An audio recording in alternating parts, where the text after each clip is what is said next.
Sean bienvenidos. ¿Qué tal están? Nosotros encantados de volver a saludarles a través de esta ventana emergente que Almendralejo Noticias abre en este periodo estival en el que muchos de ustedes estarán disfrutando de sus merecidas vacaciones para hablar a través de este espacio que ha nacido en este 2023 Verde Esperanza, como ya saben, con la vocación de mostrar todo lo que tenga que ver con la religión católica en Almendralejo, en nuestra ciudad. Posiblemente, con el plano que nos están ofreciendo ahora mismo de realización, algunos de ustedes, otros no, hayan podido descubrir desde qué lugar nos encontramos.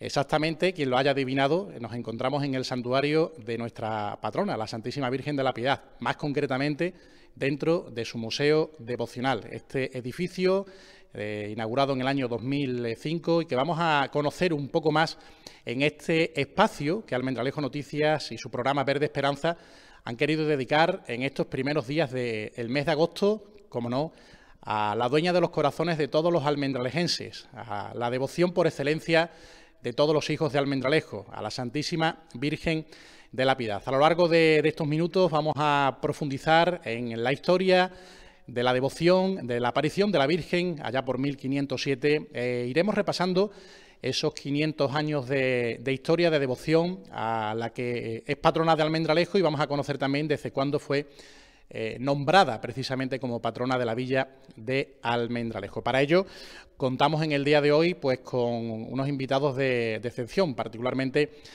para mí es un honor poder saludar en el día de hoy a don Francisco Zarandieta Arenas, maestro de enseñanza primaria por la Escuela de Magisterio de Badajoz, licenciado en Filosofía y Letras en la sección de Historia por la Universidad de Sevilla, doctor en Historia por la Universidad de Extremadura, donde también ha ocupado el puesto de vicedecano en la Facultad de Ciencias Económicas y Empresariales.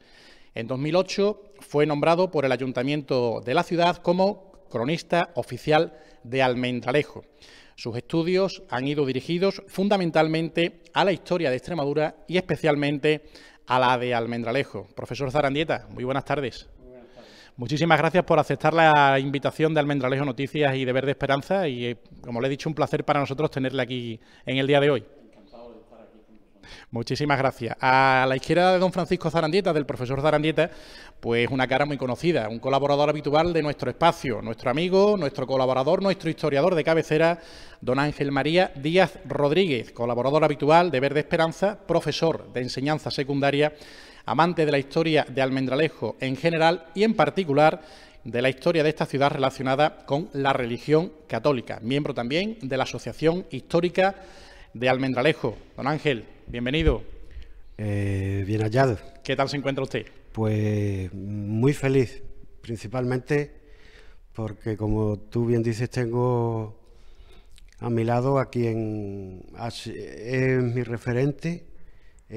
Solo puedo decir que fue mi mentor cuando yo estaba estudiando magisterio y ha sido una persona a la cual siempre le he profesado una profunda admiración, porque si es cierto que es un gran historiador y que la historia de Almendralejo tiene un antes y un después de su aportación, si, como bien digo, si es un magnífico historiador, es mucho mejor persona. Vamos a abordar en este programa la réplica, ¿no? Les decía que vamos a abordar en estos minutos, en este espacio, a lo largo de dos bloques, que va a estar dividido para conocer lo que les decíamos en la presentación, la historia de la devoción a la Santísima Virgen de la Piedad. En este primer bloque, pues con el profesor Zarandieta vamos a comenzar precisamente. Profesor, viene Almendralejo, la villa de Almendralejo concretamente, de vivir una de sus peores épocas, que va de 1504 a 1507, donde la población es asediada por la peste y la hambruna. Y en 1507 se sucede un hecho significativo, que es la aparición de la imagen primitiva de la Santísima Virgen de la Piedad. ¿Cómo podemos poner el contexto histórico de cómo era la villa de Almendralejo en aquel 1507?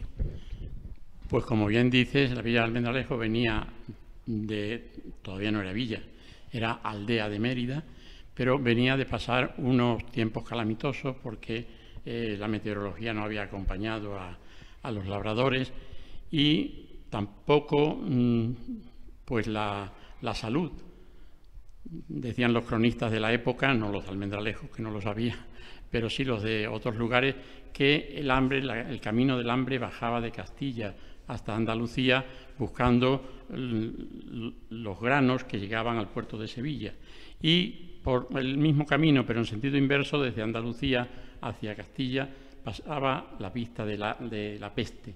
La peste fue una enfermedad muy perjudicial, evidentemente, y el año 1507 fue para todos los que vivieron en el siglo XVI, perdón, del siglo XVI, el año de la peste.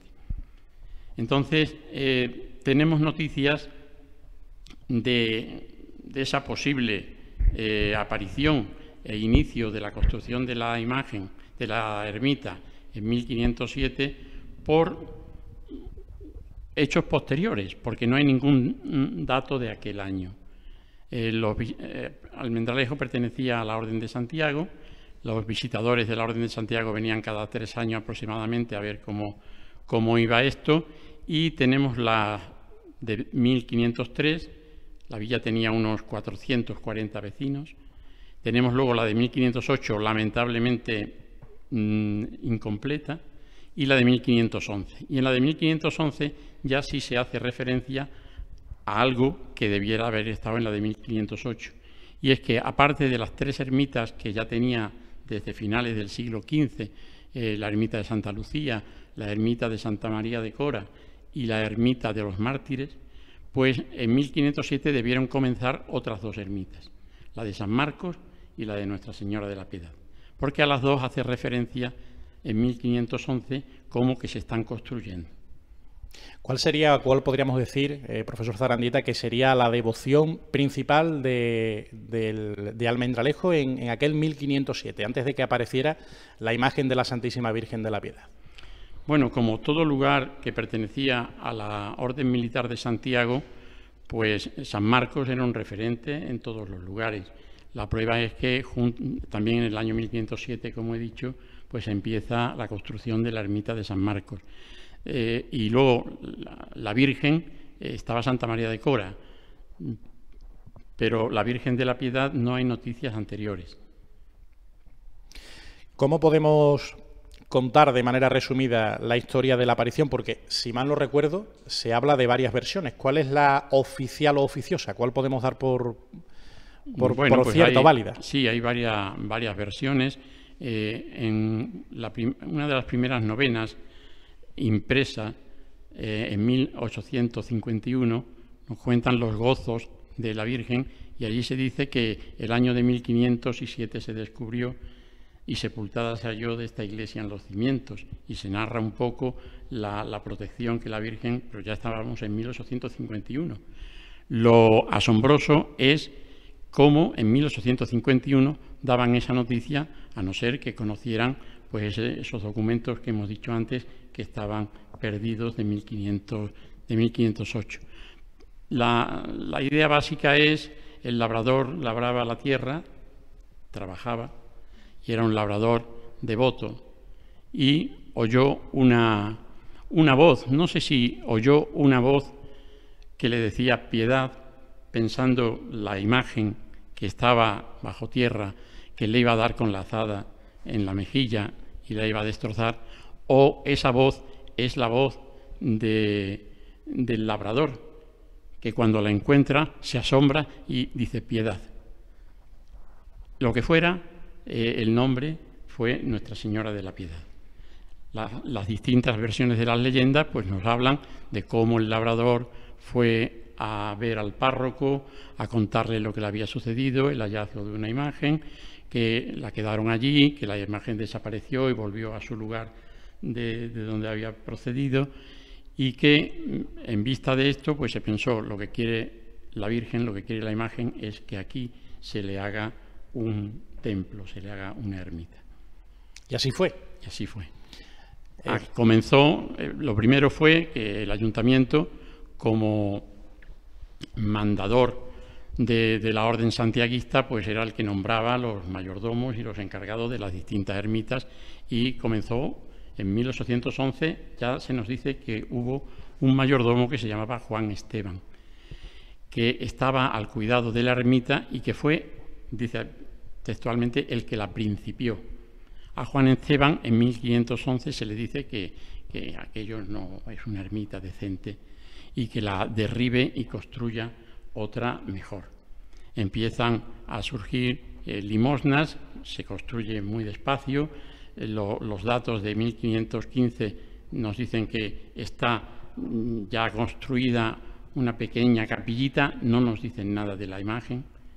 Desgraciadamente, por lo menos en lo que yo he investigado, la imagen no aparece que haya una imagen de busto redondo hasta 1550, porque también se han perdido todas las visitas hasta ese año, y en 1550 pues ya hay una ermita mayor y tiene dos capillas, una a la entrada, que es la primitiva, y luego hay otra al fondo. Se han construido las paredes laterales y enlazan con otra al fondo, donde hay una Virgen de Nuestra Señora de bulto redondo. En medio de las dos hay un terreno que le mandan al mayordomo de entonces que techen y que lo cuiden. En 1603, la última de las visitas que tenemos, pues ya tenemos una iglesia grande, diríamos.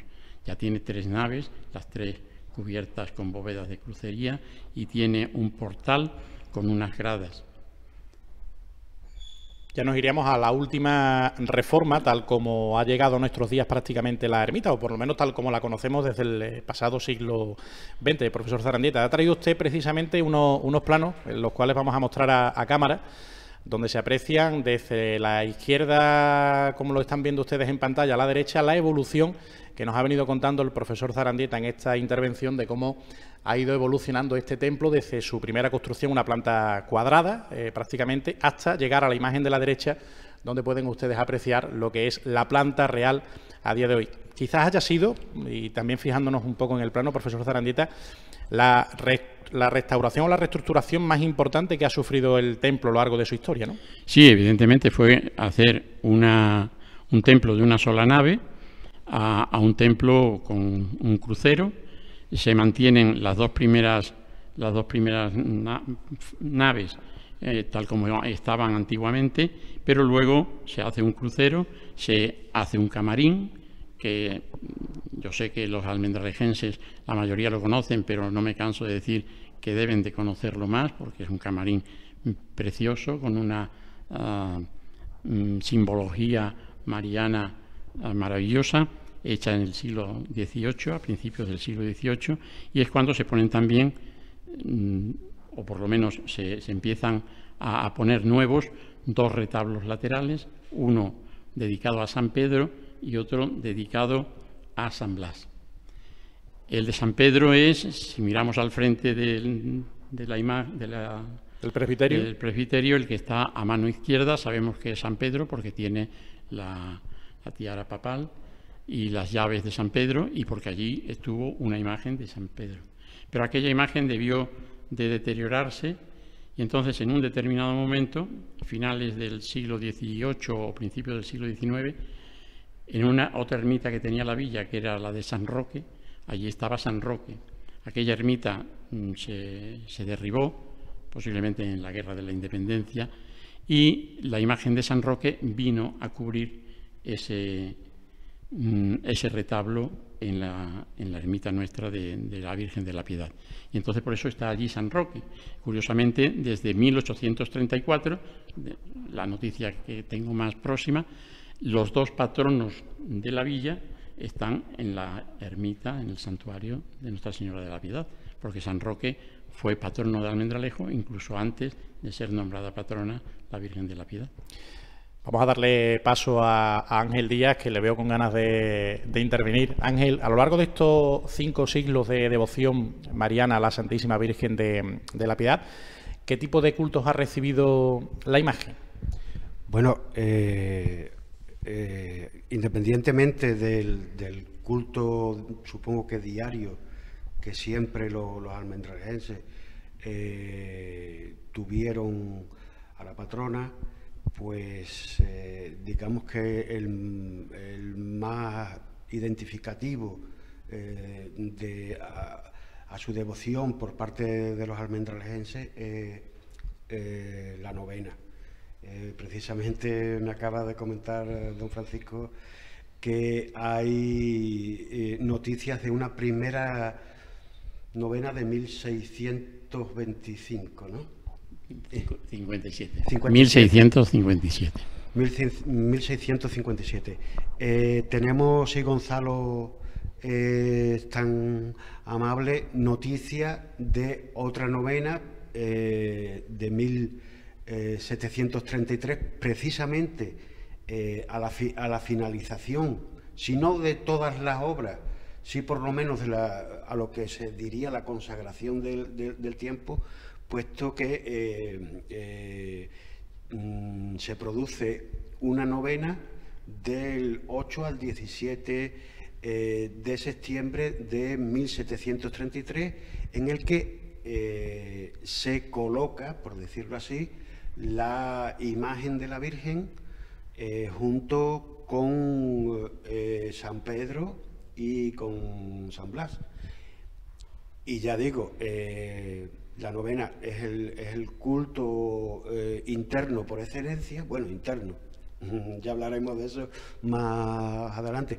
Y, por supuesto, las procesiones, aunque siempre como patrona de la ciudad ha sido demandada en casos de necesidad, como peste, cólera, etcétera, etcétera, en la que se trasladaba al templo principal de la ciudad.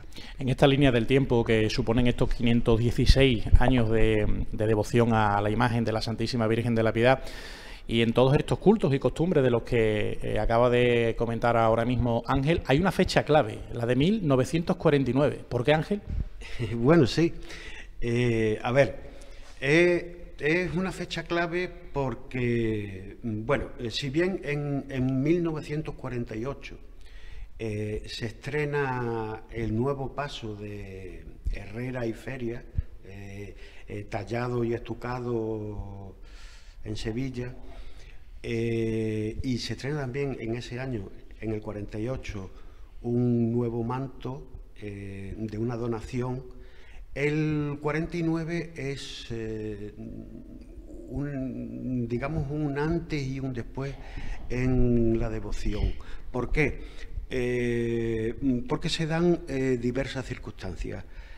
Se consagran los templos después de la triste guerra civil que hizo muchos destrozos. Se consagran los templos tanto del Corazón de María, creo que fue en abril del 49, y el de la Parroquia de la Purificación, que fue restaurado por completo, terminando o rematándose con las pinturas de Nembrini y de Gritti. Por lo tanto, ya la parroquia, digamos que se convierte ya en un espacio de culto más amplio.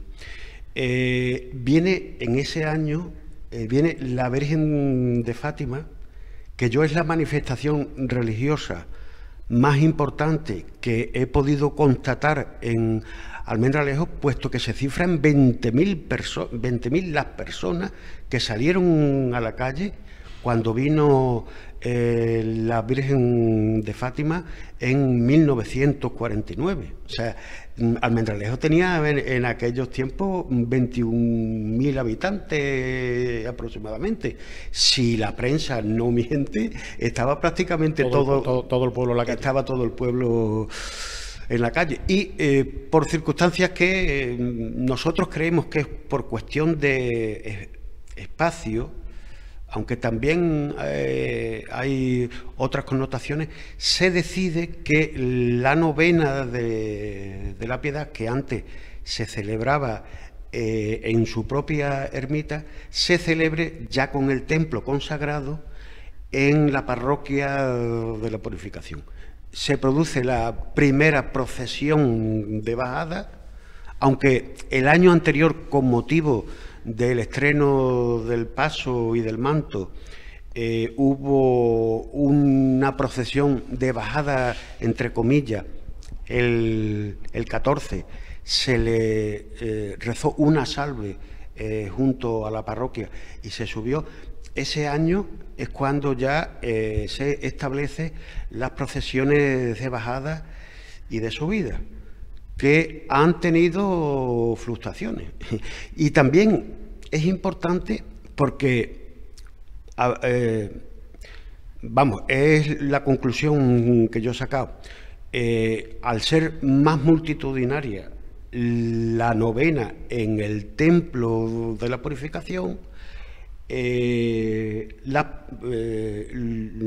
los devotos el día 15, una vez que ya había regresado en la primera procesión de regreso de la novena a su ermita, es tal la cantidad de fieles que quieren asistir a la misa del día 8 que desbordan la ermita, y los responsables religiosos toman ni más ni menos que la determinación de sacar la imagen fuera de la ermita y celebrarla por primera vez al aire libre. Esa misa de las 8 de la mañana. De la mañana del día 15, tal como ha llegado a nuestros días. O por lo menos que yo tenga constancia que es así, claro. Profesor Zarandieta, hablamos de la devoción a la Virgen de la Piedad como patrona de Almendralejo, que yo creo que es algo que los almendralejenses desde pequeños nos aprendemos de carrerilla. Hemos datado la fecha de la aparición en torno a 1507, pero ¿en qué año realmente es nombrada con el título de patrona de Almendralejo la Santísima Virgen de la Piedad? Bueno, pues como ocurrió antes con San Roque, fue nombrado patrono en 1581 porque había una situación horrorosa de peste que diezmó la población de Almendralejo. Hubo una nueva desgracia a mediados del siglo XVII, fue la Guerra Portuguesa. La Guerra Portuguesa de la independencia de Portugal, de la corona española, duró 28 años, de 1640 a 1668. En ese tiempo, Almendralejo fue muchas veces lugar limítrofe de la contienda. Concretamente, por ser breve, en 1654 se pusieron trincheras en lo que hoy es la plaza de Espronceda, defendiendo a un lado del arroyo Cagancha que pasaba por ahí. Y los portugueses llegaron hasta ahí, destrozaron muchísimas casas de la calle Mártires, de la calle del Caño, la calle San José, la calle Cruzada entonces. 3 años después, 1657, de nuevo hay otra invasión de tropas portuguesas y Almendralejo, como digo, estaba prácticamente en la frontera. Y en 1657, en abril, el 13 de abril de 1657, el Ayuntamiento de Almendralejo decide buscar otra vez la protección divina, en este caso la protección de la Virgen de la Piedad, nombrándola patrona de Almendralejo y mandando hacer una novena en la parroquia y una procesión, la primera bajada de la Virgen posiblemente, para hacer una novena en la parroquia en los 9 días siguientes. Eso fue en 1657. Desde entonces, pues patrona de Almendralejo. Desde 1507 seguramente que patrona del corazón de los almendralejenses. Hay que tener en cuenta lo rápido que pasa el tiempo cuando se está aprendiendo y tanto de algo que nos fascina, nos apasiona. Yo creo que a todos los almendralejenses, independientemente de la ideología, de la religión, el credo, como es la devoción a la Santísima Virgen. Vamos a tratar después, en el segundo bloque, la parte social de la devoción, la importancia que tiene la Virgen en el calado, en el pozo que deja en el día a día de la ciudad de Almendralejo. Pero antes de terminar este primer bloque, del cual nos estamos quedando ya prácticamente sin tiempo, no quería terminarlo, profesor Zarandieta, Ángel Díaz, sin que tratáramos, yo creo, dos hechos. Un hecho muy importante que sucede en estos 516 años de historia, como es la coronación canónica de la Santísima Virgen. Yo creo que puede ser el culmen a una historia cargada de acontecimientos históricos, ¿no? La primera vez que yo constato que se hable de la coronación canónica de la Virgen es 1960, en el que, no sé si quien hace esa entrevista es don Juan Blasco Barquero, que yo creo que muy posiblemente fuera él, porque él también fue, curiosamente, el precursor o el que siempre lanzó la idea de celebrar la fiesta de la vendimia, entre otras muchísimas cosas. Pues creo que don Juan Blasco Barquero entrevista en aquel entonces al arcipreste don Javier Moriche y hablan sobre una posible coronación canónica de la imagen. Siendo don Juan Blasco partidario de que se coronara no la actual imagen barroca que tenemos, sino la primitiva. Y don Javier Moriche responde que están estudiando y que se ha creado una comisión al efecto. No sabemos en qué acabaría. Lo que sí es cierto es que luego se vuelve a hablar de una coronación canónica o de la coronación canónica en una visita pastoral que estuvo aquí don Antonio Montero y que los dos estuvimos presentes, en el que algunos de los dos de aquí queda señalado. Le sugirió a don Antonio Montero el que, dado el acontecimiento o el próximo acontecimiento del 500 aniversario del descubrimiento de la patrona, se llevara a cabo esa coronación canónica. Yo estaba en ese momento como representante de la Hermandad de Nuestro Padre Jesús del Gran Poder. Profesor Zarandieta, ¿qué recuerda usted de aquellos días que vivió Almendralejo con tantísima ilusión, entusiasmo? Aquellos días de mayo del 2007 donde la ciudad era un clamor en torno a la devoción y a la imagen de la Virgen que iba a ser coronada un 19 de mayo. ¿Qué recuerda usted de aquellos días? El sábado 19 de mayo de 2007 está marcado en la historia de Almendralejo como una de las fechas más felices para todos, supongo para todos los almendralejenses. Sobre todo porque no nos cogió de sorpresa. Eso se venía incubando no solo desde 1960, yo creo que se venía incubando desde que el labrador encontró la imagen en el año 1507. Pero la petición formal, quiero recordar que fue en el 2005. En el 2005 se hizo la petición formal al arzobispado. 29 de junio de 2005, concretamente. Y a partir de ese momento se crea también pues una junta o un grupo de personas. Una comisión que va a prepararlo, ¿no? A preparar toda la documentación y a hacer todo lo posible porque aquello tenga lugar. Fueron 2 años de gran agitación, pues los que estamos aquí lo vivimos además en primera persona, entonces pues podemos ser quizás subjetivos en eso, pero yo creo que todo el mundo vibraba con aquello.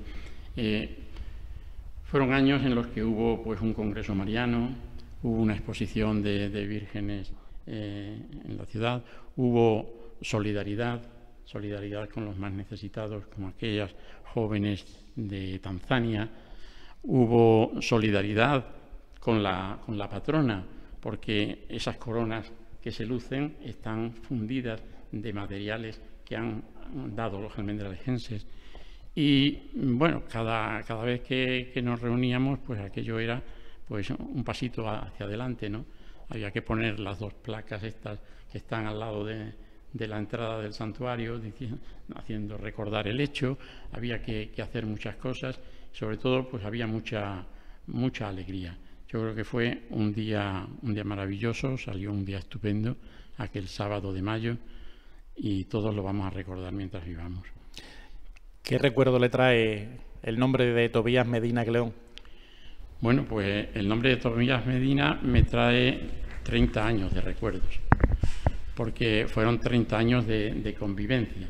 Si con la Virgen de la Piedad hemos convivido 5 siglos y pico ya, pues con don Tobías, desde que llegó, trabajaba entonces en Cáritas y bueno, sin hacer biografía propia, sino la de él, fueron 30 años en las que pues hubo mucha, diría, complicidad, muchas confidencias en algún momento. Ya nada más llegar, todos recordaremos pues aquella salida multitudinaria por todo el pueblo de la bajada de la Virgen, ¿no? El año 86. Y aquel grito luego, que a él dice que se le ocurrió, él era así, de viva la alcaldesa de Almendralejo. La Virgen no era alcaldesa. Todavía no era alcaldesa, lo que tenía era la medalla de oro de la ciudad, que se le había impuesto en las fiestas del tricentenario de 1665. Pero aquel grito fue coreado y aplaudido por todo el templo, y claro, allí había concejales y allí había gente y de todos los partidos.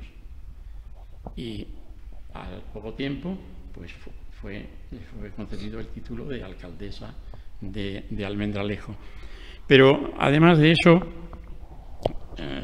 creo que se declaró en el pleno de agosto de 1987. Sí. Además de eso, pues con don Tobías coincidí en muchas cosas. Le prologué algún libro, nos dio algunos pregones, estaba siempre dispuesto. Una de sus características principales, yo creo que para la historia, no solo de esta casa, sino de Almendralejo, es la defensa del patrimonio eclesiástico que hizo. O sea, yo había anotado aquí las pechinas de Curquejo, la restauración de Santa María de Cora, de la primitiva imagen de piedra de la Virgen de la Piedad, de San Blas, de San Roque, del cuadro de Santa Teresa, su labor para traer a los pintores italianos y cómo estos donaron aquí al museo muchas piezas, incluso a él le dieron un cuadro que él generosamente donó también. Cómo lograba ganarse a la gente, tanto a la gente privada, a la gente particular, como a las instituciones, y pienso ahora, porque me parece de justicia, al Ayuntamiento y a Caja Almendralejo. Levantó 2 edificios necesarios para Almendralejo, para la iglesia de Almendralejo y para la juventud y para todo el mundo, la casa de la iglesia. Y este museo devocional. Fue un gran docente también, fue profesor de la Escuela Universitaria Santa Ana, hizo la hoja parroquial durante unos años, intervenía en programas de radio, la Iglesia es Noticia, escribió cientos de artículos en la prensa regional y en la prensa local, escribió libros, siempre que se le llamaba para ser pregonero lo fue pregonero de las fiestas de la Piedad, fue pregonero de la Semana Santa, fue pregonero de la romería de San Marcos, fue uno de los fundadores, antes se ha dicho, de la Asociación Histórica de Almendralejo, y nos donó muchísimos de sus trabajos, cómo rescató a Pedro Navia de la poca publicidad que tenía en la localidad, ¿no? Con aquel folleto a Pedro Navia. Su carácter religioso pues lo plasma en sus libros, el que tiene sobre el Vía Crucis, el que tiene sobre el rezo del Santo Rosario, la historia de la parroquia, la historia de la parroquia de la Purificación, resurgió de las cenizas, y luego, como colofón, y perdonad el volver a citarme, el que escribimos para el centenario, para el quinto centenario. Para la coronación de los 5 años, los 5 siglos de una convivencia amorosa entre la Virgen de la Piedad y los almendralejenses. De modo que el recordar a don Tobías es revivir, como te digo, pues eso, 30 años de vivencia de él en nuestro pueblo, que al final de sus días le honró con la medalla de la ciudad, que fuimos, entre ellos, yo también acudí con el alcalde a entregársela a la residencia donde pasó los últimos días de su vida el año 2016. Le voy a confesar a usted una cosa, porque Ángel ya lo sabe. Yo me inicié en el mundo de la comunicación como lo que es a día de hoy un hobby, porque no es mi dedicación profesional, de la mano de don Tobías Medina Cledón, en aquel programa que hacía los sábados por la mañana en Radio Almendralejo, La Iglesia es Noticia, cuando siendo un chaval que participaba activamente de la pastoral juvenil de la época almendralejense, una época que venía de haber celebrado con un total éxito las misiones generales que realizaron los misioneros claretianos del Inmaculado Corazón de María en nuestra ciudad, nos solicitó ayuda para presentar el apartado de noticias a 2 jóvenes de la parroquia de San José. Uno de ellos era yo, y a día de hoy, si cojo un micrófono, es gracias a don Tobías Medina Cledón, con el que me unía también una gratísima amistad. Da para un programa hablar de la figura de don Tobías, y voy a emplazar tanto a Ángel Díaz como al profesor Zarandieta para que en nuestra versión de precuaresma, incluso la de cuaresma, podamos dedicar un espacio a hablar de la figura de don Tobías y poder tratar con más profundidad tantos temas que se nos van a quedar en el día de hoy en el tintero. Ángel Díaz, encantado de tenerte de nuevo. Disfruta de tus merecidas vacaciones. Sí, ya que ha hablado don Francisco de la longevidad de don Tobías al frente de este santuario, tan solo quiero citar a 3 personas que no sé si en obras le superan, pero en años sí. Uno, don Francisco Romero Guerrero, que fue capellán de la ermita durante 47 años. Isidro Moreno, que tocó durante casi 70 años a la Virgen de la Piedad en su novena, durante casi 70 años, que son, que se dicen unos pocos. Una vida. Y un sacristán, Molano, que también sirvió 70 años a la ermita y a la patrona de Almendralejo. Pues Ángel, muchas gracias por ese dato, y como te decía, disfruta de tus merecidas vacaciones. Nos veremos después ya del periodo estival para volver a la pantalla, si Dios quiere, con la edición de precuaresma de Verde Esperanza. Ángel, muchas gracias por haber tenido la deferencia de estar con nosotros aquí en este especial dedicado a nuestra patrona, a la Santísima Virgen de la Piedad. A vosotros por contar conmigo. Don Francisco Zarandieta Arenas, no nos cansaremos todo el equipo de Verde Esperanza de Almendralejo Noticias de darle las gracias por el esfuerzo que ha hecho usted en estar presente en el día de hoy, y sobre todo por ilustrarnos con sus conocimientos, con su sapiencia y con todo lo que usted atesora en sí mismo, y que a los almendralejenses tanto nos gusta escuchar, porque es aprender. Escuchar al profesor Zarandieta es aprender. Don Francisco Zarandieta, muchísimas gracias por haber aceptado nuestra invitación, y queda usted invitado para cuando quiera participar en nuestros espacios. Bueno, sabéis que me tenéis a vuestra disposición, porque lo poco o mucho que uno haga no lo puede quedar guardado debajo dice en el Evangelio, no se enciende una luz para ponerla oculta, ¿no? Aunque sea una pequeña cerilla. Le he dedicado muchas horas al Almendralejo. Pues que su luz nos ilumine a nosotros el tiempo que usted quiera, y las puertas, como le digo, las tiene abiertas. Gracias a los dos. Nosotros vamos a hacer un pequeño descanso. Vamos a volver rápidamente con el segundo bloque. Vamos a seguir profundizando, entre otros, con la historia, la vida y obra de don Tobías Medina Cledón al frente de este santuario. Vamos a hacer un pequeño alto con imágenes. Lo vamos a hacer con un vídeo del pasado año 2015, la procesión de bajada del 5 de agosto de aquel año. Una imagen que nos trae nuestro amigo Francisco Javier Campos Navarro, de la procesión de la Virgen de la Piedad, en el momento que el grupo local, el coro Rociero Cosita Buena, le interpretaba esta canción.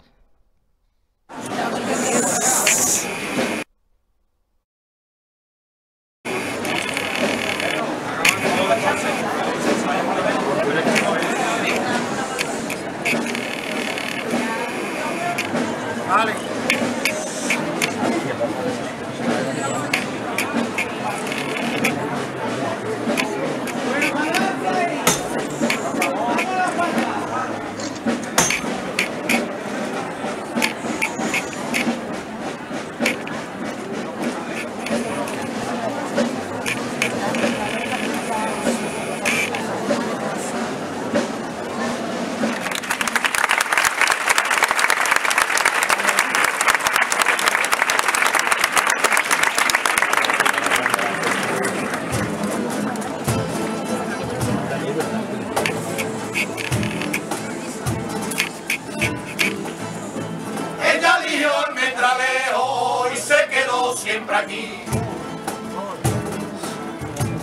se quedó siempre aquí, ella lió almendralejo y se quedó siempre aquí, ella lió almendralejo y se quedó siempre aquí, y se quedó siempre aquí, almendralejo la quiere con el más hondo sentir, almendralejo la quiere con el más hondo sentir. Y un pueblo entero a su pie, queriéndola por derecho, restándole de verdad. Y al ver de frente su cara, todos le dicen piedad. El resplandor que desprende su mirada,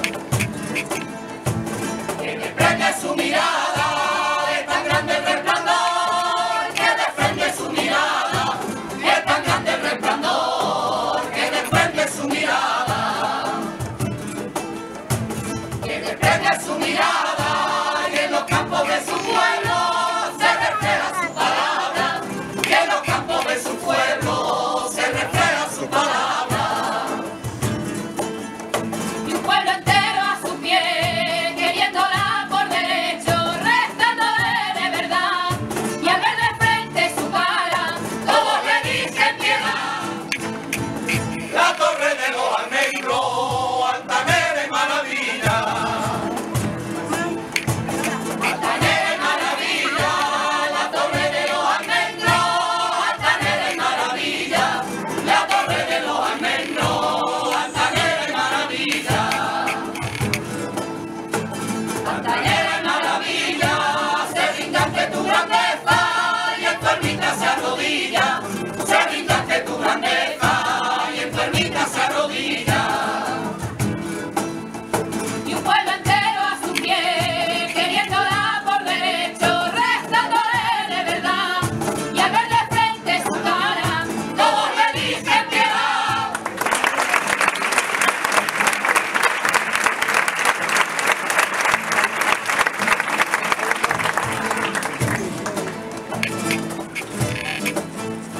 Eres perpetua alcaldesa, porque Almendralejo quiere. Porque Almendralejo quiere, y eres perpetua alcaldesa, porque Almendralejo quiere. Y eres perpetua alcaldesa, porque Almendralejo quiere. Porque Almendralejo quiere, y en el corazón te lleva hombres, niños y mujeres. Y en el corazón te lleva hombres, niños y mujeres.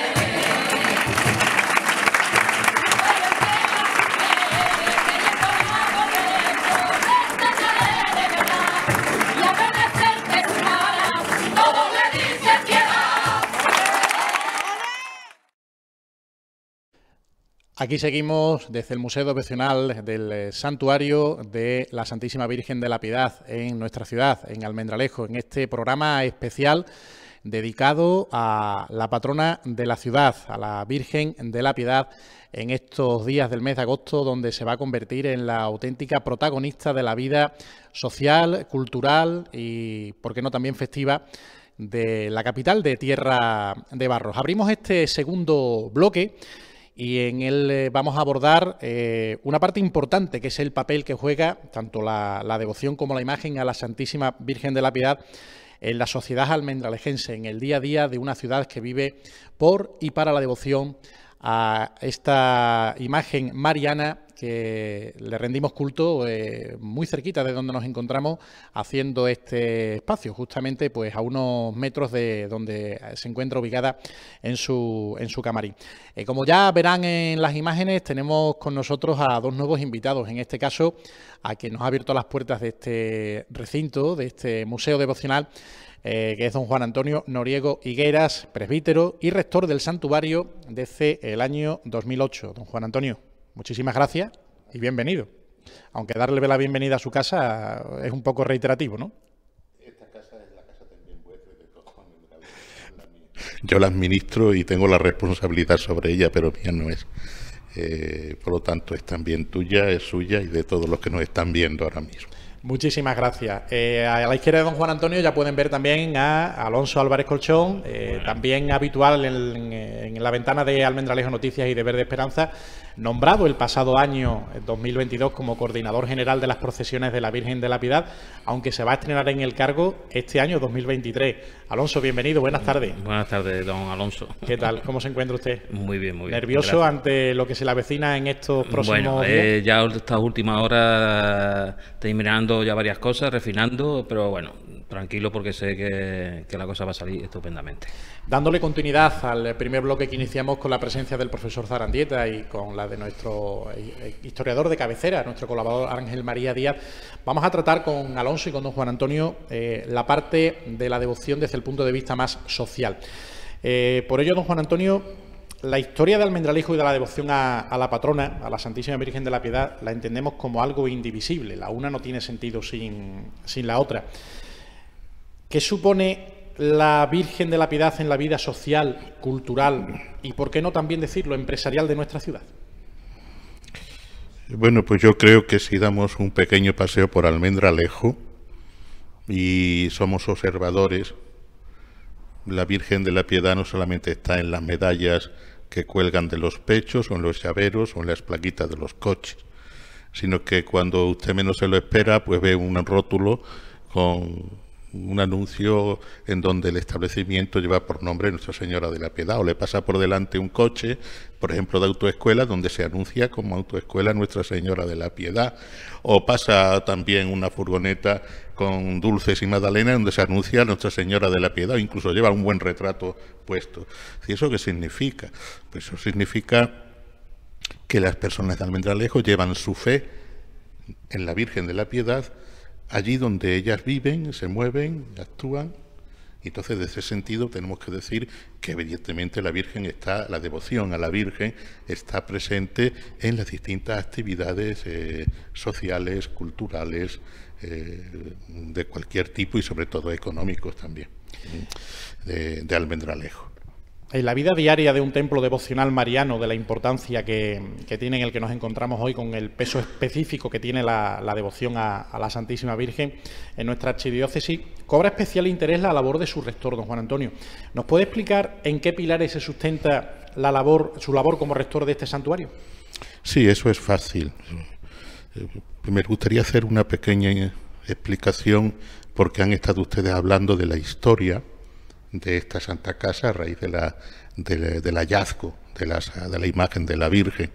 Y esta Santa Casa estuvo regida durante muchísimo tiempo por las mayordomías, que no eran hermandades ni cofradías, sino que era la responsabilidad de un mayordomo que se hacía cargo de regir la casa en el sentido material, del mantenimiento del edificio. Luego había un capellán que era el que se ocupaba de la atención religiosa.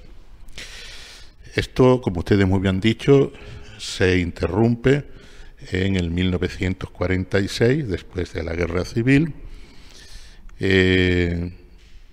cuando se crea una hermandad, y yo lo pondría entre comillas porque no llegó a ser realmente una hermandad. Se lo digo por una razón muy sencilla, porque en la hermandad tenía un mayordomo que era el alcalde del pueblo, pero junto al mayordomo estaba el presidente de la hermandad. Una hermandad nunca tiene presidente, la mayordomía sí. Y el presidente era el párroco. Pero claro, Almendralejo siempre había tenido a la Virgen pues como algo suyo, porque así es, y todo Almendralejo era para la Virgen y la Virgen para todo Almendralejo. Y aquella hermandad fue muy descafeinada y de hecho duró muy poco. Quedan algunos libros con los inscritos, los hermanos inscritos, que no es ningún número significativo si lo comparamos con la verdadera devoción y afluencia de la gente a este santo lugar. Hasta que se quedó amortecina, y ya en los tiempos de don Javier Moriche, estando de coadjutor don Juan Manuel Parra, que era malagueño, el sacerdote dijeron que ya se quedaba el párroco al cargo de la ermita con la ayuda de unas cuantas buenas mujeres que vestían a la Virgen o le contaban el dinero. Y es ahí cuando entra don Tobías. Y entonces don Tobías se da rápidamente cuenta de que él no tiene una ermita más en la parroquia de la Purificación, sino que lo que tiene realmente es un verdadero santuario que aglutina la fe y la devoción popular. Y eso lo entendió rápidamente don Tobías. Y lo primero que hizo fue, pues eso, intentar que la Virgen fuera por todos los sitios. Él se inventó la procesión a las distintas parroquias. Incluso ayer mismo una señora me comentaba en el hospital, ¿cuándo va a pasar la Virgen otra vez por la calle San Marcos? Y yo, ¿y dónde está la calle San Marcos, señora? Y ella me explica dónde está la calle San Marcos. Claro, yo no conozco Almendralejo totalmente como lo hacen ustedes. Digo, mucho me temo que la Virgen va a tardar mucho en pasar por la calle San Marcos. ¿Cuándo pasó? Cuando don Tobías se la llevó para allá, ¿no? Porque hay que dar una vuelta muy grande, ¿no? Ojalá pudiéramos pasear. Entonces, él, a pesar de que era el párroco de la purificación, dijo, esto necesita un empuje mayor. Y cuando lleva 12 años como párroco de la purificación, es cuando le propone al obispo, que él estaba muy cansado, que lo hiciera rector de este santuario. La figura de rector en santuario en la diócesis de Mérida-Badajoz es muy escasa, muy extraña, ¿no? Prácticamente no había ninguno y no hay ninguno, nada más que estamos dos. Yo eso lo viví un poco más de cerca porque teníamos un amigo común, tanto don Tobías como yo, que es el restaurador Luis Peña. Y a veces nos encontrábamos allí y hablábamos de esto. Y yo decía, Tobías, don Antonio Montero al principio, pero al final se dio cuenta de la situación y entonces cuando entra una figura nueva en la dirección de esta Santa Casa, que es la rectoría. Es una figura que queda detrás del párroco y antes del capellán, en el Código de Derecho Canónico. ¿Qué es un rector? Pues aquel que rige una entidad religiosa y tiene que ocuparse de ella. Como en las cuestiones jurídicas es mejor leer que citar, pues el canon, que hay varios, pero el fundamental que a mí me pone el señor obispo en mi nombramiento, ¿qué tengo que hacer? Dice el canon 562 del Código de Derecho Canónico, que es la normativa de la Iglesia por la cual se dirigen todas las actividades de la Iglesia. Bajo la autoridad del ordinario del lugar y respetando los estatutos legítimos y los derechos adquiridos, el rector de la Iglesia tiene, vamos a ver, 3 deberes. Tiene el deber de cuidar de que las funciones sagradas se celebren en la misma dignamente y de acuerdo con las normas litúrgicas y las prescripciones de los cánones. Es decir, el primer punto es la celebración de la fe, porque esto es un lugar de fe, donde se venera a la Madre de Dios, María Santísima, en la queridísima vocación nuestra de la piedad, por las razones históricas que ya se han explicado. Por lo tanto, lo más grande que puede tener un santuario es que se pueda celebrar en él la Sagrada Eucaristía. No hay otra cosa mayor en la fe cristiana. Y que después se permita pues también otras celebraciones sacramentales, por ejemplo el matrimonio o la recepción del sacramento de la penitencia, en donde los santuarios tienen que ser lugares especiales para estar abiertos al penitente, o después o ya una serie de celebraciones que quedan ya más en el ámbito de la devoción, como habéis estado hablando, de las novenas y demás actos de piedad, o el Santo Rosario, pues que acaban de rezarlo hace unos minutos aquí en el santuario. Primera, sigo leyendo. A ver, que la letra es pequeña. Se ha perdido ahora mismo. Sí. Bueno, de acuerdo con las normas litúrgicas y las prescripciones de los cánones, de que se cumplan fielmente las cargas, se administre con diligencia los bienes, se provea a la conservación y decoro de los objetos y edificios sagrados. Es decir, es el mantenimiento de lo que es el edificio y, lógicamente, todo lo que el edificio encierra, especialmente la imagen de la Virgen y todas aquellas obras que a lo largo del tiempo ha ido enriqueciendo el pueblo cristiano a esta Santa Casa. El mantenimiento del patrimonio de la Virgen, que recuerdo que aquí son 4 edificios en uno. El principal, ya han hablado ustedes de él, que es el santuario, la iglesia, Después está la casa de la ermitaña, la casa del rector y este lugar que estamos ahora, que es el museo. Por lo tanto, la segunda función importante es el mantenimiento de esto. Y en eso estamos. Y luego el tercer punto, y que no se haga nada en él que de cualquier modo, en el santuario, desdiga de la santidad del lugar y del respeto debido a la casa de Dios. Y creo que esto explica ciertos comportamientos que tengo yo con el deseo de que este lugar sea un lugar de remanso espiritual, de silencio, de oración y de respeto. Porque la gente tiene que venir a encontrarse con Dios y con la Santísima Virgen. No tiene que venir a hacer corrillos ni a hablar. Para eso tenemos un espléndido parque que rodea este santuario. Y por lo tanto, siendo consciente del encargo que me han dado, yo lo intento ejercer lo mejor que puedo y según la gracia que Dios me da en todos los días. Dicho queda, que no es menos importante esa última parte que usted acaba de puntualizar. A la Santísima Virgen hemos hablado anteriormente en el primer bloque, don Juan Antonio, también Alonso, que diariamente la visitan personas de todo condición, credo, etnias, ideologías, condiciones. ¿Qué tiene la Virgen que hace vivir la llamada piedad popular de una forma tan intensa? La Virgen en la vida de la Iglesia, no solamente en la vida de Almendralejo, tiene una cosa muy sencilla, que lo podemos entender cualquier persona, que es madre. Y salvo pequeñas excepciones, yo creo que sabemos cada uno de los que estamos aquí que es una madre. El regalo más grande que Jesús nos hizo fue el darnos a su madre como el último testamento cuando expiraba en la cruz. Y el pueblo cristiano la ha entendido así. Y Almendralejo la ha entendido así. En todas las imágenes de la Virgen, pero efectivamente, de una forma especial, se ha ido concentrando la fe y la devoción en la imagen de Nuestra Señora de la Piedad, porque también habéis hecho pues una especie de explicación histórica de por qué, cómo ha venido a ser hasta la patrona de Almendralejo.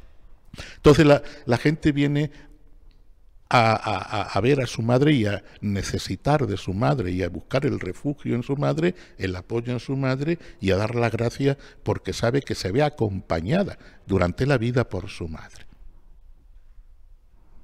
Esto es una verdad de fe. Luego, la forma de vivirla, ya ahí entramos en lo que llamamos la piedad popular. Y esto es muy delicado y lógicamente yo no tengo ni tiempo ni capacidad para decir cómo vienen uno y cómo vienen otro. Yo lo que quiero es que cuando vengan se puedan encontrar con la Virgen. Estamos en un pueblo que cada vez está teniendo gente más variada. Sí, aquí ya tenemos mezquitas. Tenemos iglesias de los hermanos protestantes.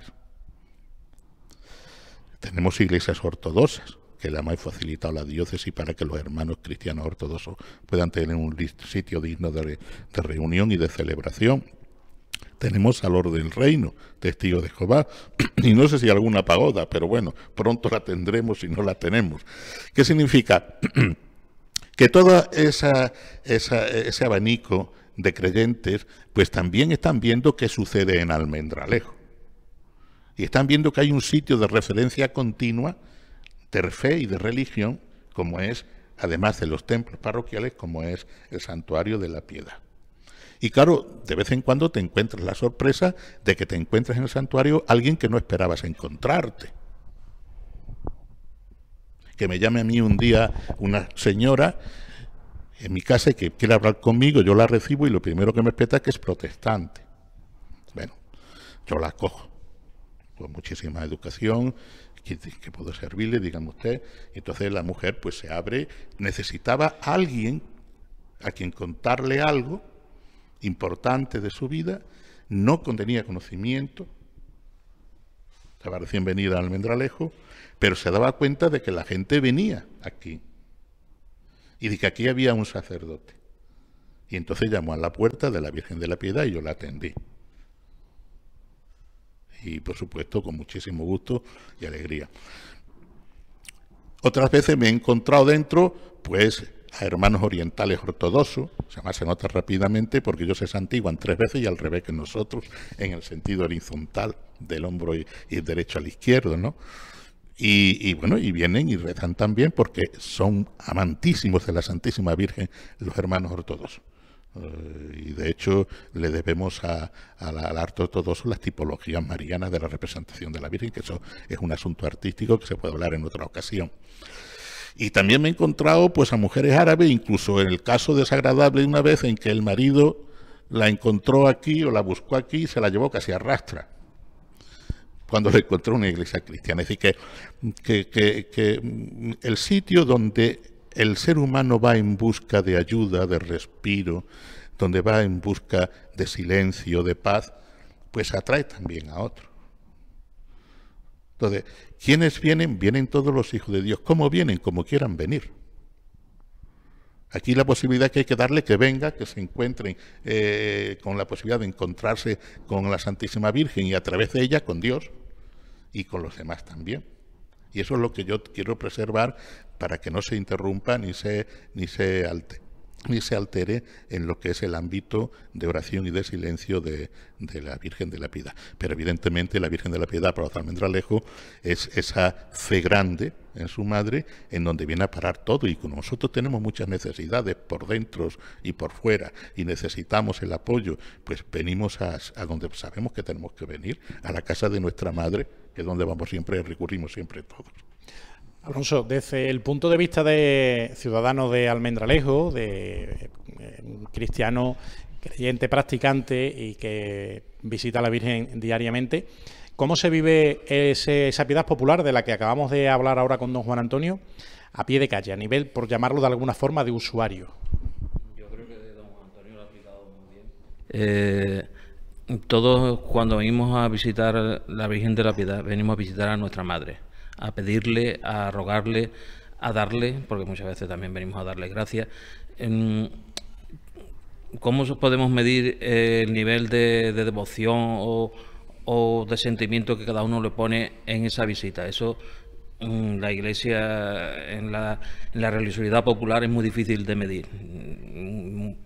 Puede venir una persona que tú la ves que está simplemente delante de la Virgen y puede ser que esa devoción, que lo que está sintiendo esa persona es mucho más fuerte que cualquiera que pueda estar arrodillado delante de la Virgen en ese momento. Entonces, la religiosidad popular, el sentimiento ante una imagen, el sentimiento ante nuestra patrona, ante nuestra madre, es muy difícil de medir. Lo que tiene sin lugar a dudas es que todo el pueblo de Almendralejo acompaña y acompañará siempre a su madre, que es la Virgen de la Piedad. Don Juan Antonio, tratábamos en el primer bloque con el profesor Zarandieta y con Ángel Díaz la figura de don Tobías Medina Cledón, que fue como bien ha comentado usted, su antecesor en este cargo de rector, y bueno, como bien nos ha dicho también, el primer rector que tuvo en la historia de este templo mariano que ha habido. ¿Qué ha supuesto para la vida diaria del santuario y con todo lo que ha venido después la figura de don Tobías Medina? Bueno, os lo habéis dicho vosotros muy bien, habéis hecho, sobre todo don Paco Zarandieta, pues un resumen no de todo lo que ha hecho en Almendralejo, sino de algo de lo que ha hecho en Almendralejo. Yo con don Tobías me llevo muy bien, ya se convirtió en un gran amigo mío, hasta el punto de que te puedo decir que todas las cuestiones de su muerte la quedó encargada a mí. Y tuve que preparar todos los asuntos hasta el más mínimo detalle, y además como él quería, porque él era muy meticuloso. Hablando de don Tobías como rector, también se dio cuenta de que la Virgen de la Piedad era no solamente una ermita o un santuario que pertenecía a la jurisdicción de la purificación, sino que había que convertirlo en algo interparroquial. Eso ya te lo he comentado cuando empezó ya a pensar en darle la vuelta al pueblo con la imagen y dejarla en las parroquias. Y entonces él quería que el santuario, pues los párrocos de Almendralejo tuvieran también su papel en el santuario. Entonces surgió la idea, por ejemplo, de las bodas en el santuario. Pues mire usted, que los párrocos vengan y casen a sus parejas, cobren ellos el estipendio para que le vengan bien a sus parroquias, porque Almendralejo tiene una gran parroquia de la Purificación, pero tiene 2 parroquias de barrio, que son también muy buenas y tal, pero que sabemos que la economía y demás no son como la Purificación. Vamos a hablar eso de cosas que sabemos muy bien. Y entonces el estipendio de los sacramentos que se debe pagar allí donde se celebran, entonces don Tobías dijo, no, que los reciba la parroquia y el párroco sea el que venga, y que los 3 párrocos puedan venir, incluso también hacer algún otro tipo de celebración, si quieren venir con sus niños de catequesis o con sus grupos de matrimonio. Entonces, abrir el santuario a Almendralejo Iglesia, interparroquial, y eso lo decía él mucho, y también lo dice en su libro, lo tienes por ahí el libro. Por cierto, hay que decir que el libro está muy bien hecho, no solamente porque lo hayan hecho don Francisco de Arambieta y don Tobías, sino porque está muy bien hecho, recoge prácticamente toda la historia de este santo lugar, y que quedan 1000 libros todavía que vender. Ahora les vamos a preguntar dónde se puede adquirir, por cierto. Pues aquí donde se va a poder adquirir. Pero bueno, y entonces don Tobías también tenía ese empeño de abrir el santuario como debe ser, porque claro, aquí ya vienen a rezar los hijos de Almendralejo, que son de la parroquia de San Roque, son de la parroquia de San José, son además de esas personas que hemos hecho referencia alguna vez, ¿no? O personas de otros pueblos. También le gustan visitar el santuario. Yo me encuentro a gente de Azuchal de vez en cuando por aquí, que pasaban y han venido a ver la Virgen, gente de Solanas, y sí, vienen también cuando vienen al Almendralejo de compras y demás, pues como se quiera la Virgen, que es la Madre de Dios, igual que ellos tienen eso, también vienen a la Piedad, porque a fin de cuentas saben que queremos a la misma persona, que es la Madre del Señor. ¿Qué te cuento de don Tobías? Pues, bueno, pues sí, hemos trabajado mucho juntos. Le he ayudado en algunos trabajos que le encargó el obispo, como es la recuperación de todos los sermones de San Juan de Rivera, que fue obispo de Badajoz, y que nos por encargo de don Santiago García Aracil. Hemos trabajado también en ordenar todos los escritos y toda la documentación de gobierno que hizo don Santiago durante su periodo de obispo aquí, para reunirla en un volumen. Entonces se lo encargaba don Tobías, y don Tobías echaba mano de mí, y entre los dos pues llevábamos para adelante un poquito la cosa. Y bueno, yo siempre le he dado la oportunidad de que estuviera aquí dentro, porque bueno, él ha sido el padre del museo, entonces yo he dicho, toma la llave, Tobías, y tú entras en la iglesia por la puerta por donde siempre has entrado, y te metes en el museo y ves lo que tengas que ver y me dices lo que tengas que decirme. Así que yo siempre le di esa, por estas cosas, porque era un hombre mayor que yo, con muchísima experiencia, y siempre hay que aprender. Siempre hay que aprender. Y hay que aprender de los mayores. Buen consejo, que le agradecemos, por cierto. Y entonces, pues, valoro muchísimo a don Tobías. Yo, mira, voy a decir, no sé si voy a ser imprudente. No sé si voy a ser imprudente, pero lo voy a decir. El día que vino don Celso a descubrir la placa de su calle, de quien me acordé fue de don Tobías. Porque no tiene ninguna calle en Almendralejo.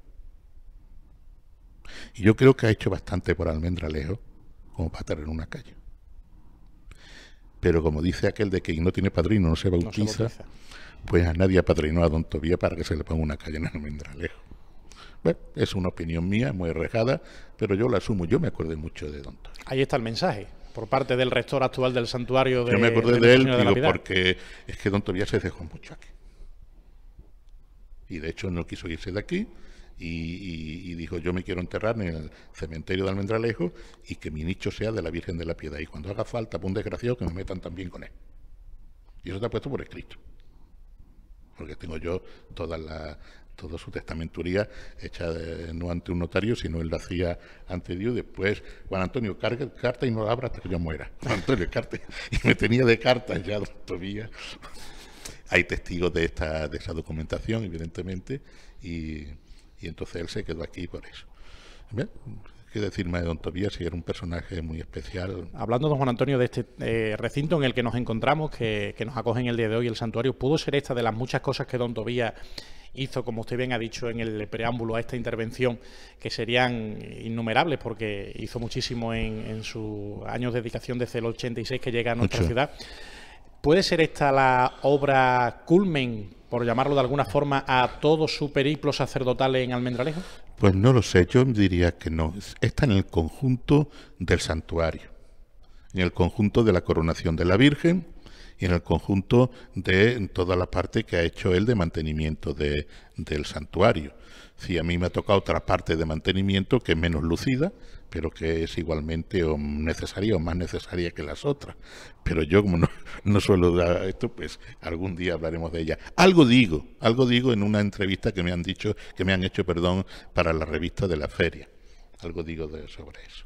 Porque me preguntaron, ¿y que usted del santuario qué ha hecho? Pues mira, te voy a explicar un poquitín qué he hecho sobre del santuario.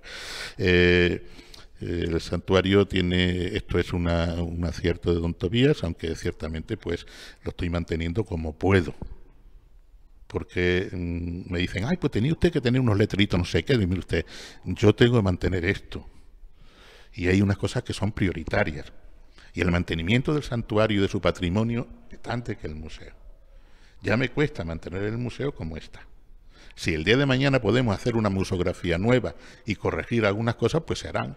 Pero mientras tanto está aquí. Se sigue recibiendo donaciones, menos que antes. Se sigue siendo mucho más selectivo en las donaciones, porque ya no podemos convertir esto en un almacén de crucifijos de escayola, por ejemplo. Pues mire usted, si usted tiene un crucifijo, tráigamelo, le digo a la gente. Porque los curas me piden crucifijos a veces para los centros parroquiales. De hecho, tengo 2 ahí que están ya los sacerdotes para venir a por ellos, porque una imagen de Cristo siempre viene bien. Pero no podemos ponerlas todas en el museo, se pone un poquito lo que sea más significativo. Y luego pues se han ido restaurando y se han ido adecentando pues lo mejor. El último, de aquella Virgen tan bonita de Pedro Navia, es lo último que nos ha llegado al museo. Dígame usted más cosas. No es poco lo que nos ha contado. Le voy a hacer participar ahora a Alonso Álvarez, que le veo ahí callado.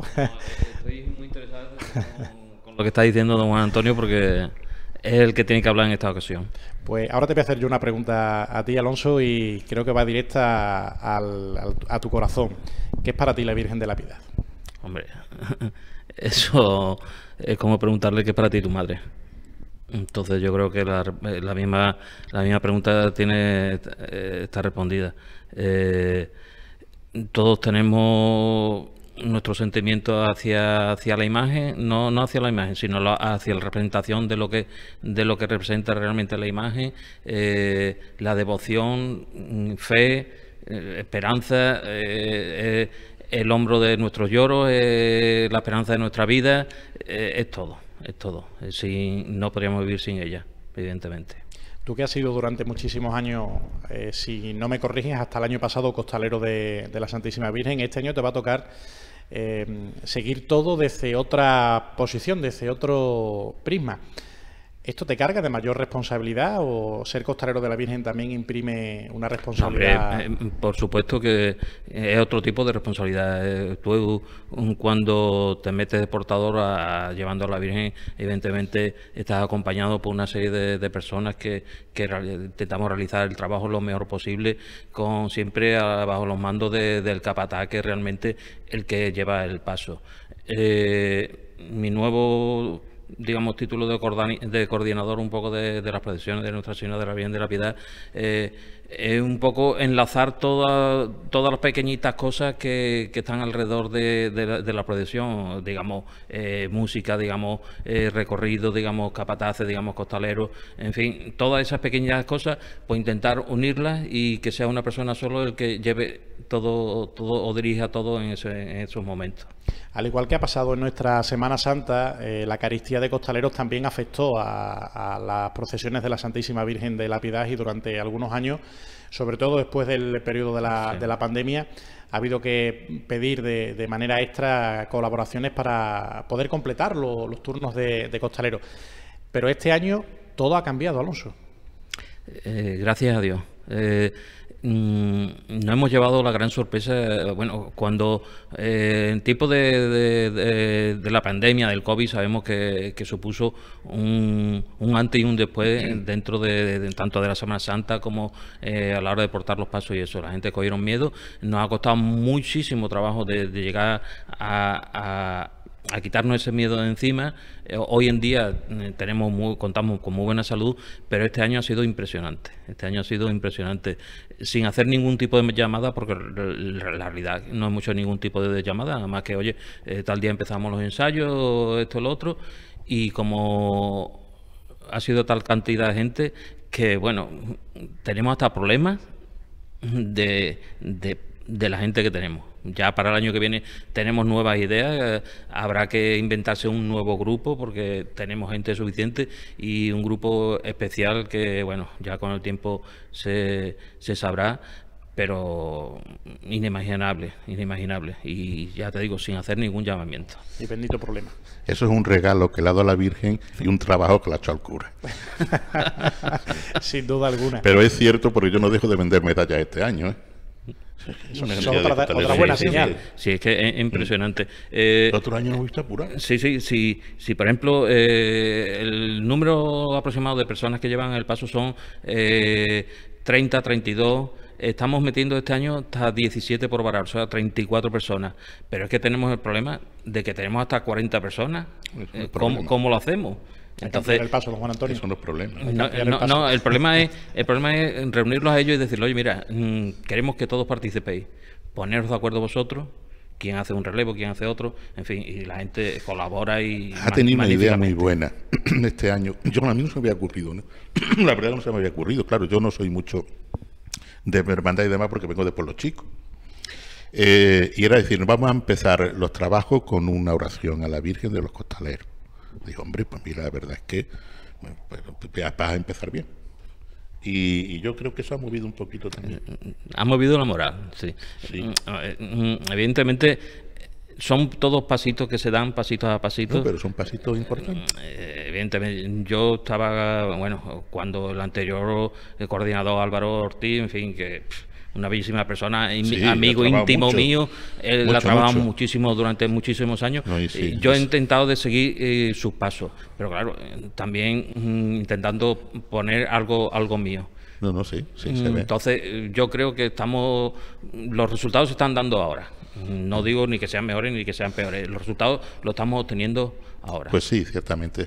Álvaro esto y Álvaro siempre aquí. Exactamente. Y yo no tengo nada. Han sido 37 años, si mal no recuerdo, de servicio a la Santísima Virgen y este santuario, lo que ha tenido Álvaro Ortiz. Y vamos, pero bueno, la Virgen nos inspiró y mira, vamos para adelante con mucha ilusión. Usted lo dice, con muchísima ilusión. Con muchísima ilusión. Sí, porque claro, para mí es una ayuda importantísima pues este tipo de voluntariado, porque ya llevo yo el peso todo el año. Entonces, pues el peso de cada día quizás sea lo más importante de lo que es la piedad. Porque en ese silencio, en esa rutina es donde realmente se va la gente uniendo a la Virgen y va la Virgen sosteniendo la vida de este pueblo, de la gente creyente de este pueblo. Pero luego cuando vienen esto, pues no hace falta ayuda, sino yo me pierdo.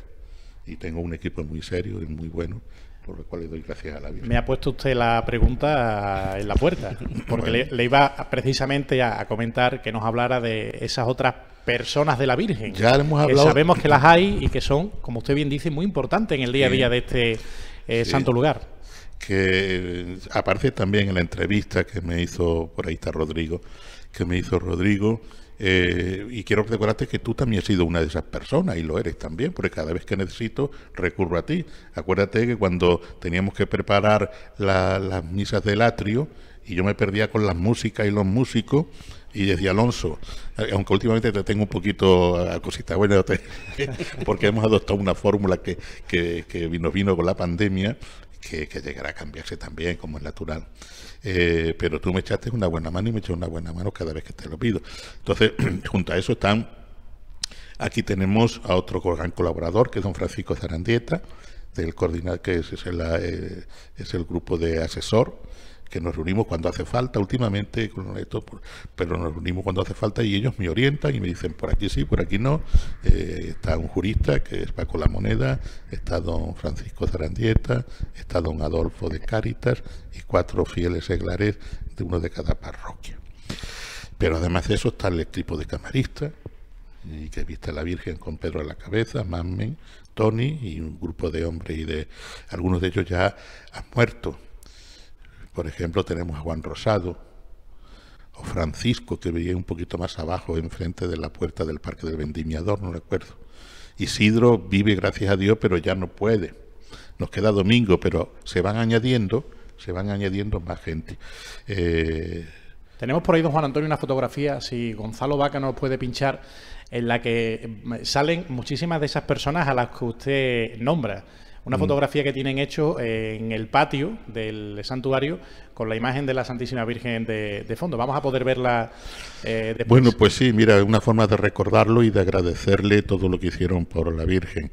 Guías que ya también han fallecido y otros que ya están muy mayores. Ese es nuestro problema. El voluntariado de guías del museo es el problema que tenemos ahora, porque la gente no quiere colaborar como guía del museo. Aproveche usted para hacer una llamada a la juventud, a la gente joven de la ciudad que quiera colaborar. Lo hago todos los años en la misa del atrio, al final, cuando doy las gracias. Y tenemos 3 guías, nada más.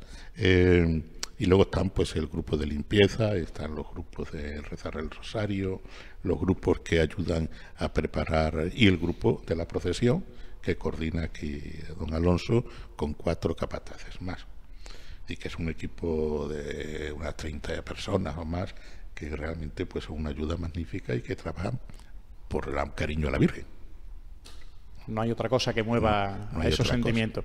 Nos estamos quedando sin tiempo, lo mismo que he dicho en el primer bloque. Me encantaría tener tiempo indefinido para poder continuar hablando de un tema tan interesante, y yo creo que va a levantar tantísima expectación en los espectadores que nos vean, tanto del Almendralejo como de fuera. Antes nos comentaba don Juan Antonio que este santuario en el que nos encontramos justamente en su museo, no solamente es visitado por los ciudadanos de esta ciudad, sino también de las poblaciones limítrofes y propias de la comarca de Tierra de Barro. Sí les voy a emplazar para que en los espacios de precuaresma y cuaresma de este espacio podamos dedicar unos minutos a hablar de la Virgen y podamos contar nuevamente con la presencia de ustedes dos para que nos sigan ilustrando sobre el día a día de Yo, si me perdonas un momento, Alonso, sí, Alonso, a colación de lo que has dicho de que hay gente que viene de fuera y esto, puedo decirte que dentro del grupo de mujeres portadoras hay un grupo, vienen 4 mujeres de Torremejía y ellas vienen con su vehículo todos los días a ensayar.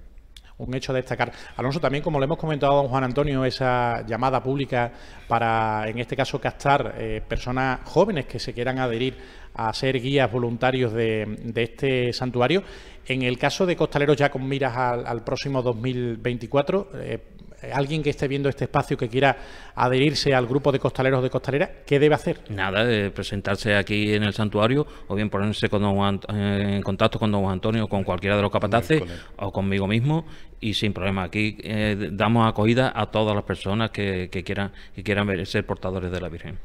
La última va para ti también, tocayo, y también voy a tirar una flecha donde antes te he dicho. ¿Quién no va a faltar el próximo 5 y 14 de agosto en el corazón de Alonso Álvarez Colchón? No van a faltar muchas personas que bueno, vienen en recuerdo, te traen buenos momentos, pero yo quiero una persona muy significativa, que es mi abuela. Que fue la primera que me regaló la primera medalla de la Virgen de la Piedad, me la regaló mi abuela. Y ya en los últimos años de vida se quedó cieguita. Y yo recuerdo que me decía, dice, nieto, llévame a ver la Virgen de la Piedad. Y estaba ciega. Y ella veía a la Virgen de la Piedad. Con eso yo creo que te digo todo. Queda todo dicho. Don Juan Antonio, muchísimas gracias nuevamente por abrirnos las puertas de esta casa de todos los almendralejenses, regida por usted. Y gracias por su aportación.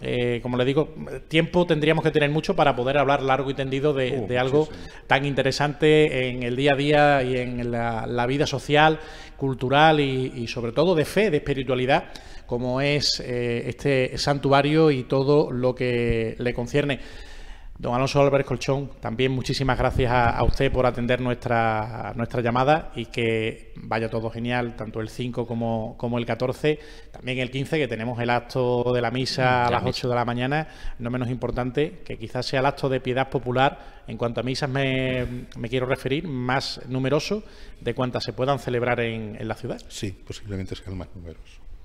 Pues muchísimas gracias a los dos, se nos acaba el tiempo y a ustedes también agradecerles la dedicación que han tenido con este espacio especial de Verde Esperanza en Almendralejo Noticias, dedicado hoy a la Santísima Virgen de la Piedad, a la patrona de Almendralejo, que en estos próximos días va a ser la reina y señora de esta ciudad, saliendo nuevamente a las calles de su pueblo para rendir visita a esas personas que diariamente vienen a verle y también visitar, no podemos olvidarnos nunca, a nuestros enfermos, a nuestros mayores que ya no tienen posibilidad de poder venir a ver a la Virgen. Por ellos quizá sea tan importante el acercar de una manera tan directa como en estas procesiones a la imagen de nuestra patrona. Agradecerles, como siempre hacemos, su deferencia con este espacio, con Almendralejo Noticias. Nosotros ahora sí que marcharemos de vacaciones, pero a la vuelta del verano estaremos nuevamente con nuestros programas de pre-cuaresma, hablando y dialogando sobre lo que más nos gusta, la Semana Santa. Como siempre les decimos, llegamos a este momento, paz y bien.